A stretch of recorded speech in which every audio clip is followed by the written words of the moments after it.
They told you from the very beginning. Be kind, be polite, be agreeable, turn the other cheek, never hurt anyone. And you believed it. You believed that being good, being selfless, being endlessly nice would protect you, would win you love, would secure your place in this world. But no one told you the real price. No one told you that niceness, when unguarded, is not a virtue, it's a liability. Niceness paints a target on your back. It signals to every manipulator, every opportunist, every predator in silence. Here is someone who will not fight back. Here is someone I can push. Here is someone I can use. Machiavelli, cold, cunning, brutally honest, would spit on the fairy tale you were sold. He didn't believe in the myth of goodness. He didn't believe the world was fair or that kindness would be rewarded. He believed in power. He believed in survival. And he believed that the nice guy doesn't just finish last. He gets eaten alive. Think about it. Since childhood, you've been conditioned like this. Share your toys. Don't talk back. Don't make anyone upset. Be polite, even when you're hurt. This conditioning creates men who mistake obedience for virtue. Men who confuse passivity with strength. Men who think that if they just give enough, forgive enough, tolerate enough, someone will finally recognize their worth. But Machiavelli's eyes pierced through this illusion centuries ago. He wrote in The Prince that a ruler must learn how not to be good. Why? Because the world itself is not good. The world is brutal. People are selfish, deceptive, driven by their own interests. And if you walk into that kind of world armed only with niceness, you are walking into a battlefield with no armor, no weapon, no shield. Here's the cold truth. If you assume the best in others, you will be deceived. If you always yield, you will be dominated. If you are always nice, you will be used. The nice guy is not respected. At best, he's pitied. At worst, he's despised.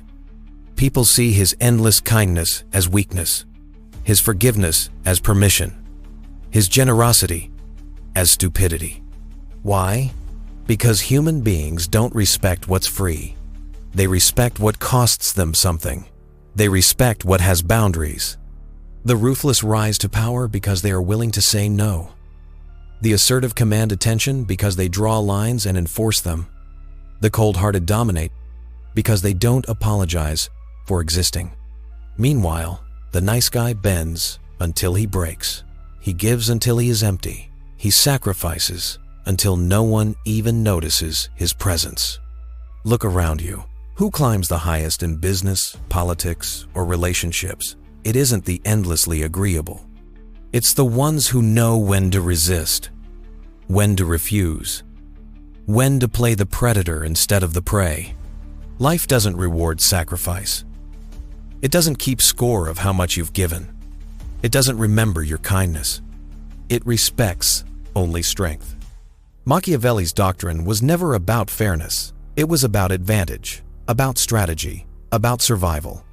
And this is what he would whisper into the ear of every nice guy who keeps wondering why he's overlooked, rejected, discarded. Stop being prey. Start being predator. Stop giving yourself away. Start controlling the game. Stop begging for approval. Start commanding respect. The real tragedy of the nice guy is that his kindness doesn't come from strength. It comes from fear. Fear of rejection. Fear of confrontation. Fear of being disliked. He bends over backwards not because he is noble, but because he is terrified of standing alone. He thinks that being endlessly agreeable will make him loved, but in reality, it makes him invisible. Machiavelli saw human nature clearly, unstable, self-serving, often cruel. That clarity is the antidote to the poison of niceness. Because the truth is, nice guys are not destroyed because they are bad men. They are destroyed because they refuse to see reality. They want harmony in a world built on conflict. They want fairness in a game designed for manipulation. They want to be liked when the true game is about being respected. And here's where the shift must begin. If you're a nice guy, always overlooked, always taken advantage of, that pain you feel is not meaningless. It is not random. That pain is a signal, a warning, a chance to evolve, to stop being the servant in a world that only rewards kings, to stop being the obedient one in a world that only respects the defiant, to stop being the disposable one in a world that craves the dangerous.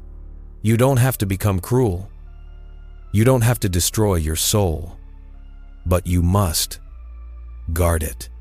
Kindness without limits is self-sabotage. Mercy without boundaries is suicide. Machiavelli didn't write for saints. He wrote for survivors. And if you want to survive and not just survive, but win, then you must learn this. Don't be harmless. Be dangerous. Not reckless, but calculated. Not cruel, but controlled. Someone who can smile, but also strike. Someone who can forgive, but only when it serves a purpose. Someone who can be peaceful, but never afraid of war. Because, in the end, the world does not reward your goodness. It rewards your strength. And strength, in a world that feeds on weakness, is the only virtue that matters. This is the first step of the Machiavellian transformation, understanding the illusion of niceness. In Part 2, we will dig deeper into the disease of approval seeking, why the nice guy craves to be liked, why this addiction makes him weak, and how Machiavelli would teach him to break free from that desperate need. Stay with me, because this is where the real shift begins. The downfall of every nice guy begins with a single addiction. Not alcohol, not gambling, not lust, but the most dangerous drug of all, the need to be liked. This craving, this obsession, destroys more men than any substance on earth. Because once you crave approval, once you are addicted to validation, you will shape yourself into whatever others want you to be. You will bend, you will fold, you will erase yourself, all to keep the applause coming. And in that very moment, you are no longer a man. You are a mirror, a reflection of other people's desires, a hollow vessel that anyone can fill, anyone can manipulate, anyone can use. Machiavelli understood this with perfect clarity. He saw how desperate men who lived for approval ended up powerless, weak, and forgettable. He warned rulers against this disease, because the ruler who tries to be loved by all is respected by none. Here's the psychology behind it. When you live for approval, every action, every word, every choice is filtered through one question: will they still like me after this? You don't ask if it's right. You don't ask if it's strong. You don't ask if it serves your goals. You only ask if it keeps the crowd clapping. But here's the brutal irony. The harder you chase approval, the less of it you receive. Think about it. The people you admire most, the ones who walk into a room and command respect, do they chase validation? Do they explain themselves endlessly? Do they bend to every demand? No. They stand firm. They don't flinch. They don't need the crowd. And because they don't need it, the crowd respects them more. The nice guy, however, is like an addict. He needs the fix of approval, and everyone around him can smell that desperation. And what does desperation breed? Disgust. In the cold eyes of the world, this hunger for validation is weakness. Machiavelli would scoff at it. He would say, "Stop begging for love. Start commanding respect." Because respect is not given to those who please. It is given to those who assert. And once you shape yourself to fit others, once you start twisting your will into their preferences, you lose form. You become shapeless, predictable. And the predictable man is not respected. He is used, he is tolerated, he is discarded. Let's dig deeper. When you live for approval, you pay a heavy price. You compromise your boundaries. You tolerate disrespect. You sacrifice your time, your energy, your dignity for nothing.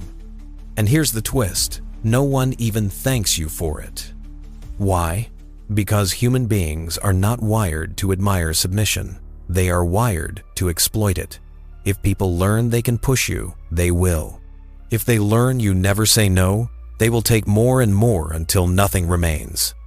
And when you're finally empty, when you're broken and drained, they won't thank you. They'll resent you because you've shown them you were too easy. Obedience doesn't buy love. Obedience buys domination. So what would Machiavelli say to the nice guy?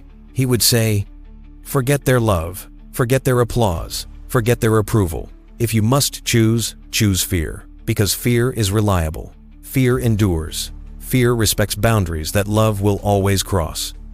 This doesn't mean you must be cruel. It doesn't mean you must be a tyrant, but it does mean you must understand this. Love is temporary.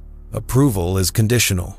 But fear of your boundaries, fear of your strength, fear of your silence that lasts. People may not love you today. They may turn on you tomorrow. But if they respect your presence, your will, your strength, they will never forget you. So, how do you break free from the disease of approval seeking? Step 1. Stop apologizing for who you are. Step 2. Stop explaining yourself. Step 3. Stop asking for permission. You don't owe anyone comfort at the expense of your self-respect. If your boundaries offend them, let them leave. If your truth makes them uncomfortable, let them squirm.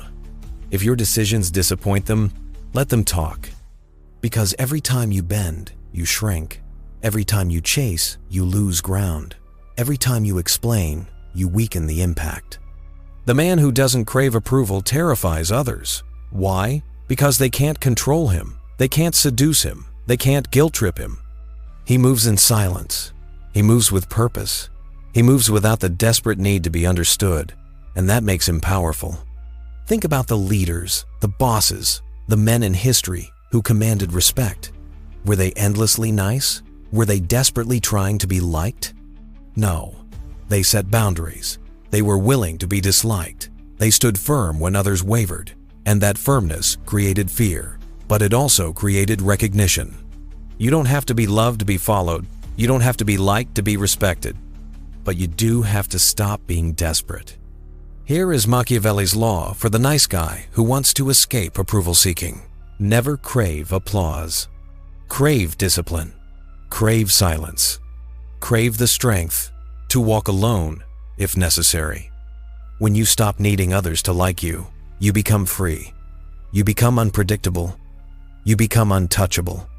And when you reach that state, when you move through the world needing nothing from anyone, you finally step into power. This is the disease of approval seeking, the poison that keeps nice guys weak, dependent, and disposable. But escaping this disease is only the beginning, because in Part 3, we will explore one of the most powerful tools in the Machiavellian arsenal, the power of silence and mystery. Why silence terrifies people, why mystery commands respect, and why the man who explains less, reveals less, and speaks less is always the most dangerous man in the room. Stay with me. The transformation continues. If approval seeking is the disease that keeps men weak, then silence is the cure. Because silence is not emptiness. Silence is not weakness. Silence is not lack. Silence is power. Silence is control. Silence is the weapon that turns a harmless man into a dangerous one. Machiavelli himself warned rulers, the more you reveal, the more vulnerable you are. And he was right. The man who talks too much, who explains too much, who reveals his every thought strips himself naked before the world. But the man who is silent, the man who hides, the man who says little and shows less, he terrifies. Human beings are addicted to information. We crave certainty. We want to know what others are thinking, planning, feeling. And when someone gives us nothing, no hint, no explanation, no predictable response, we panic. Think about it. A boss who speaks little commands more respect than one who never stops talking. A fighter who shows no emotion before a match is more feared than one who screams and brags. A man who listens calmly while others rage has more influence than the loudest voice in the room. Why? Because silence creates mystery, and mystery breeds fear. The mind, fills in the blanks. And it always fills them with something greater, darker, more powerful than reality. Nice guys destroy themselves with words. They apologize too much. They justify every move. They explain their feelings, their decisions, their motives. And what happens? The more they explain, the smaller they look, because explaining is submission. It signals, please understand me, please accept me. Machiavelli would say, stop explaining, stop begging for understanding. Let your silence speak, let your actions speak, let people wonder. When you remove explanation, you remove control from others. They can no longer box you in, they can no longer predict you, and unpredictability is power. Silence also protects you. Words reveal. Words expose. Words can be twisted, used, and weaponized against you. But silence cannot be misquoted. Silence cannot be misinterpreted. Silence cannot be betrayed. When you speak less, you give others nothing to use, and when they try to provoke you, your silence frustrates them. They reveal their weakness, their desperation, while you remain calm, untouchable. Here's the truth. People respect what they don't fully understand. A man who is mysterious draws attention. People lean in, they wonder, they speculate, they fear. This is why the most powerful figures in history mastered the art of mystery. They never revealed everything. They never showed all their cards. They left people guessing, doubting, questioning. And in that doubt, they maintained control. Because the moment you are fully known, you are fully owned. But if people never know you completely, they can never control you. So how do you cultivate this power? Speak less than necessary. In every conversation, aim to say less. Leave things unsaid. Let silence hang. Let people wonder. Withhold details. Don't reveal your plans, your emotions, your strategies. Keep your moves hidden until they are already executed. Listen more than you speak. Information is power. And the man who listens gathers intelligence while revealing nothing. Respond with calm, not noise. When others scream, be still. When others explain, be silent. When others demand answers, give them none. Master the pause. A pause before speaking creates weight. It makes your words hit harder. It makes people lean in. This is not about becoming mute. It's about becoming deliberate. Every word becomes a weapon. Every silence becomes a presence. Think about negotiation. The man who fills silence with nervous chatter loses. The man who waits, who lets the silence stretch, who doesn't break, wins. Because silence forces the other side to reveal themselves. Or think about confrontation. The loud, emotional man looks weak. The calm, silent man who simply stares, who doesn't react, is terrifying. Because you cannot read him. You don't know what he'll do next. And fear of the unknown always outweighs fear of the known. When you master silence, you gain an edge few possess. People start projecting onto you. They think you're more intelligent than you are. They think you're more dangerous than you are. They think you're more powerful than you are. And the best part? You didn't even have to say a word. Machiavelli knew this. He knew that silence and mystery elevate a man beyond his actual strength. They create the illusion of greatness, and illusions rule the world. Here is the Machiavellian law of silence.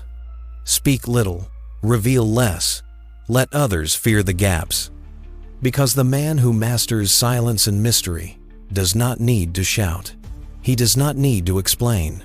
He does not need to beg for attention. He already commands it by saying nothing at all. This is the power of silence and mystery, the cure to approval seeking, the art of commanding without words. But silence is only one weapon. In Part 4, we go deeper. We will uncover the ruthless Machiavellian principle that destroys every nice guy's illusions, why being good is a lie, and why being feared is always safer than being loved. Stay sharp. The masks are about to fall. Machiavelli once wrote a question that has haunted men for centuries. Is it better to be loved or feared? The world of the weak says, loved. But the world of the powerful says, feared. And Machiavelli did not hesitate. He declared, it is safer to be feared than to be loved. Why? Because love is fragile. Love is emotional. Love is conditional. Fear, on the other hand, is solid. Fear is predictable. Fear is a chain that binds men stronger than affection ever could. Let's be brutally honest. Love does not protect you. The nice guy believes, if I'm kind enough, loyal enough, patient enough, people will love me, and if they love me, they will never betray me. But look around. How many husbands are abandoned by the wives they adored? How many loyal workers are discarded by the companies they sacrificed for? How many friends turn cold the moment money, opportunity, or envy enters the picture? Love is easily broken. It bends under pressure. And when survival or self-interest comes into play, love is the first thing to collapse. Machiavelli understood this brutal truth. People betray love every day, but fear stays. Fear is not emotional. Fear is not soft. Fear does not depend on kindness or good moods. Fear is rooted in survival. It bypasses the heart and speaks directly to the instinct to live, to avoid pain, to avoid punishment. A man may stop loving you, but he will not stop fearing you, not if you maintain your presence, your strength, your boundaries. This is why tyrants remain in power longer than saints. This is why predators dominate their prey. This is why men respected as kind are forgotten, while those remembered as dangerous echo through history. The desire to be loved is not noble. It is dangerous. It is the leash that keeps men enslaved. The nice guy bends, compromises, sacrifices. He does everything for love. But the more he gives, the less respect he receives. Because here's the paradox. The more you try to be loved, the more people take you for granted. The more you sacrifice, the more they demand. The more you give, the more invisible you become. Love turns into entitlement. People stop seeing your kindness as generosity. They see it as obligation. And soon, your love becomes a trap. Fear, however, does the opposite. Fear creates boundaries. Fear creates respect. Think about the teacher you had in school. The kind one who let you get away with everything? You liked them. You may have even loved them, but you never respected them. Now, think about the strict one. The one whose presence alone made you sit straighter, lower your voice, obey the rules. You may not have loved them, but you never forgot them. Fear imprints deeper than love. Respect rooted in fear lasts longer than affection rooted in love. Machiavelli was not saying you should be cruel for the sake of cruelty. He was not advocating for blind brutality. He was calculating. He was realistic. He said, ideally, it would be best to be both loved and feared. But if you must choose, always choose fear. Why? Because love depends on others. Fear depends on you. You cannot force love. You cannot guarantee it. But you can build fear. You can maintain it through strength, through boundaries, through discipline. Love makes you vulnerable. Fear makes you safe. Now, here's the key. And this is where many men misunderstand Machiavelli. He warned, be feared, but not hated. Hatred is dangerous. It creates enemies who will risk everything to destroy you. But fear without hatred creates stability. How do you achieve this balance? Set unbreakable boundaries. Let people know there are lines that cannot be crossed. Enforce consequences swiftly. If someone disrespects you, act. Do not wait. Do not forgive endlessly. Show strength. Maintain emotional control. Fear comes from composure, not rage. If you explode in anger, people see weakness. If you remain cold and decisive, they feel power. Reward loyalty, punish betrayal. Those who stand with you should benefit. Those who betray you should regret it. This balance keeps people in line. Fear built this way is stable. It inspires respect. It prevents betrayal. It keeps you untouchable. Think of a leader. a father, a boss, or a general. The one who tries to be everyone's friend always loses control. But the one who establishes fear, who makes it clear there will be consequences for disrespect, maintains order. People may not always like him, but they follow him, they obey him, they respect him. History proves this. Empires are not built by nice men.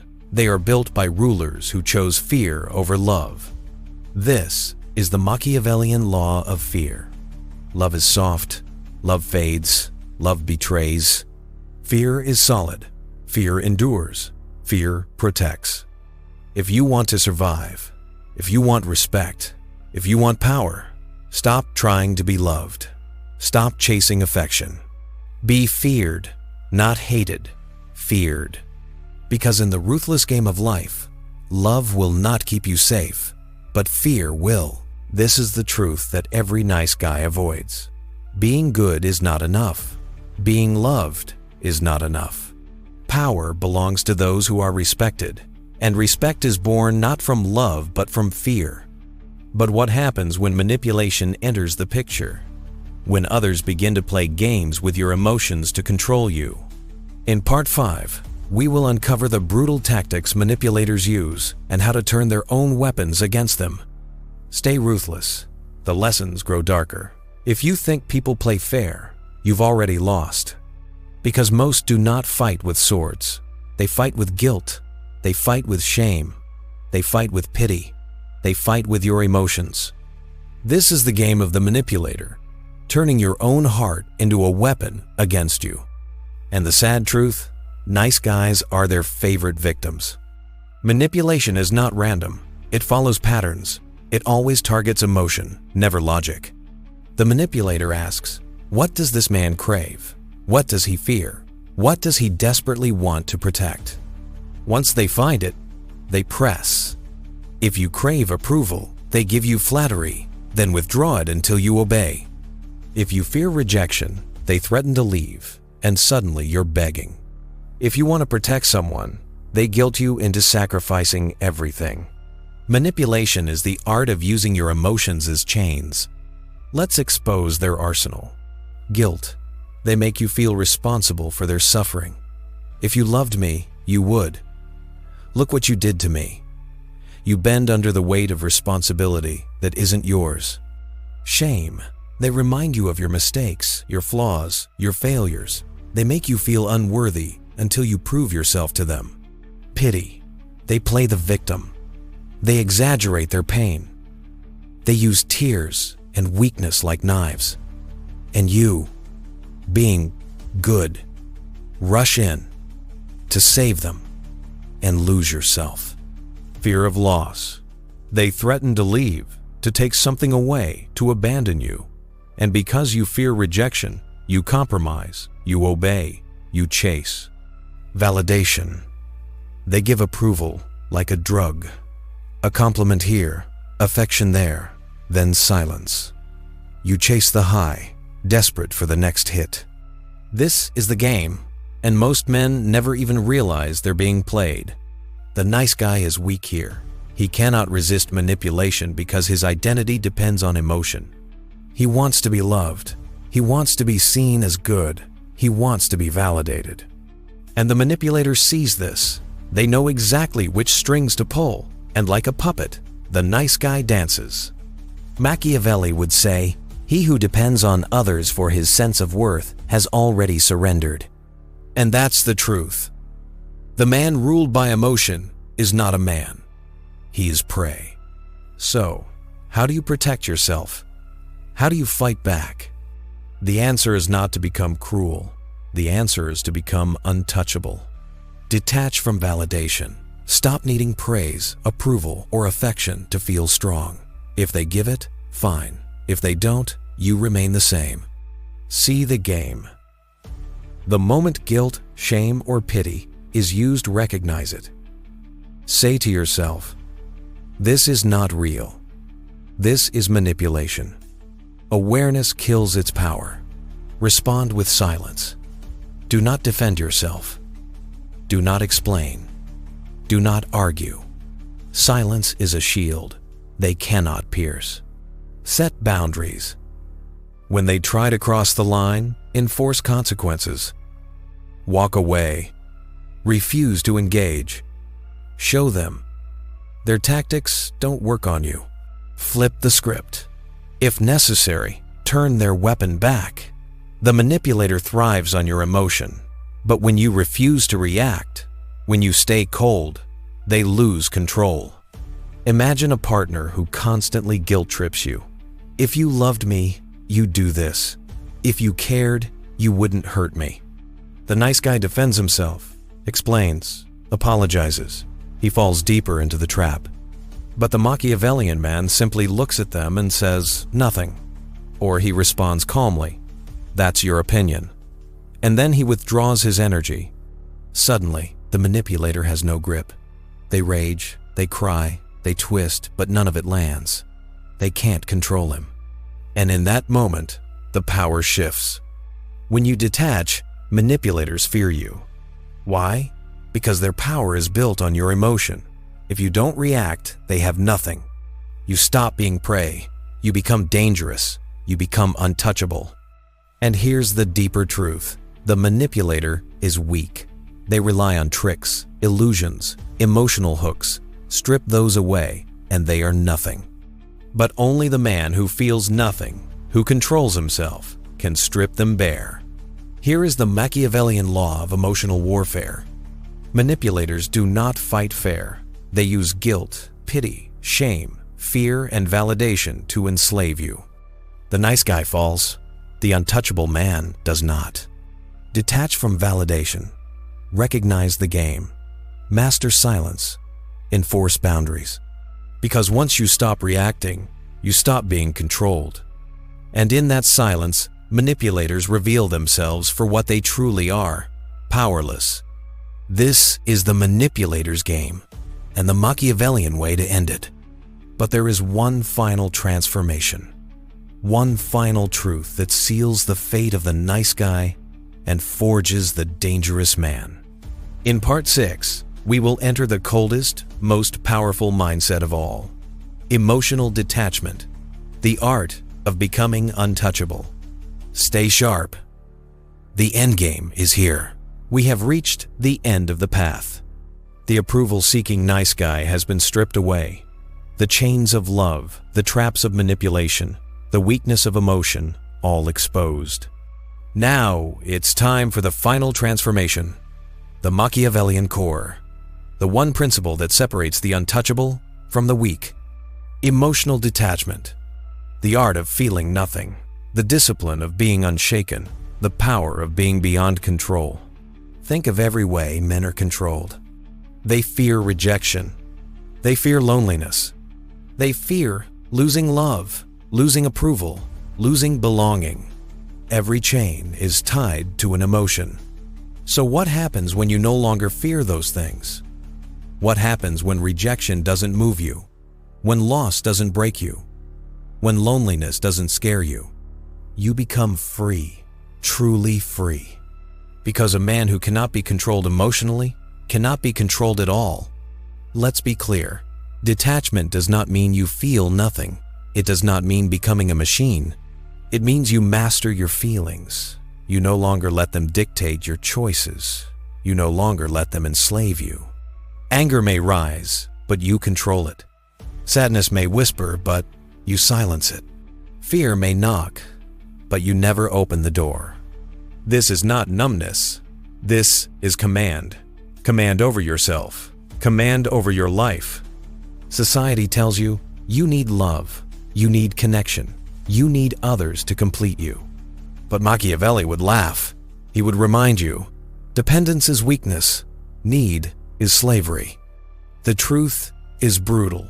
The more you need people, the more they own you. Detach from that need, and suddenly you hold the leash. You can walk away. You can say no. You can choose power over pity, clarity over chaos. And when others see they cannot move you, cannot break you, cannot own you, they respect you, they fear you. This is not theory. This is practice. Detachment must be forged. Delay reaction. When emotion strikes, Wait, count, breathe. Do not react instantly. That pause is your shield. Observe yourself. See your emotions as signals, not commands. Anger, fear, desire. Watch them rise and fall without acting. Practice walking away. From arguments, from toxic people, from emotional traps. Every step away strengthens your control. Starve validation. Stop feeding on approval. Stop seeking praise. Stop needing attention. Withdraw from the addiction. Embrace solitude. Sit in silence. Be alone. Learn to be complete without others. Once solitude is mastered, no one can use loneliness against you. These are drills, and like any warrior, you must repeat them until they become instinct. Picture a man in a relationship. His partner threatens, "If you don't do this, I'll leave you." The nice guy panics. He obeys. He compromises. He sacrifices because he fears loss. The detached man? He looks at her calmly and says, "Then leave." Not because he wants her gone, but because he refuses to be ruled by fear. And in that moment, everything changes. He becomes untouchable. She either respects his strength or she walks away. Either way, he wins. Because he kept himself. Detachment is not about isolation. It's about dominance. Dominance over yourself. The man who is detached commands respect. He doesn't beg, doesn't chase, doesn't compromise his worth. He is calm when others panic. He is silent when others scream. He is unshaken when others crumble. And that calmness, that stillness, that cold fire in his eyes is what terrifies manipulators, what silences enemies, what commands the room without a word. Machiavelli would tell you this: do not depend on love. Do not depend on kindness. Do not depend on loyalty. Depend only on control. Control of yourself. Because when you control yourself, you control everything. The world can betray you, lie to you, reject you, but none of it can touch you. You are untouchable. Here is the final Machiavellian law. Detach from need. Detach from fear. Detach from the chains of emotion. Because only when you feel nothing can you control everything. The journey of the nice guy ends here. The man who lived for approval is gone. The man who begged to be loved is buried. What rises in his place is colder, stronger, unshaken. A man who no longer bends. A man who no longer chases. A man who no longer needs. A man who is feared. A man who is respected. A man who is untouchable. And in that untouchability lies freedom, power, control. The final transformation, the Machiavellian man.